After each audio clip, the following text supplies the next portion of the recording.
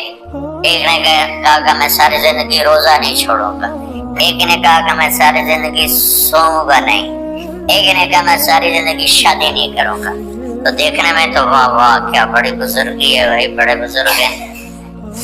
ہمارے نبی کو پتا چلا، آپ نے تینوں کو بلا لیا، کہ تم مجھ سے زیادہ اللہ سے ڈرنے والے ہو، میں تم سے انا اتقاکم یا اخشاکم، الفاظ آپ لوگ کو زیادہ یاد ہوں گے لیکن مفہوم میں صحیح پیش کر رہا ہوں۔ آپ نے کہا میں تم سے زیادہ اللہ کو جانتا ہوں، تم سے زیادہ اللہ سے ڈرتا ہوں، میں سوتا بھی ہوں، میں کھاتا بھی ہوں، میں روزے بھی رکھتا ہوں، میں چھوڑ بھی دیتا ہوں، میری بیویاں بھی ہیں، میں اپنی بیویوں کے پاس بھی جاتا ہوں۔ تم دین میں غلو سے بچو، پہلے امتوں کو ہلاک کر دیا دین میں غلو۔ دنیا میں غلو یعنی انتہا پسندی، ایکسٹریمسٹ ہونا، دنیا ہو یا دین ہو دونوں میں اعتدال بچو، اللہ تعالیٰ کو پسند ہے۔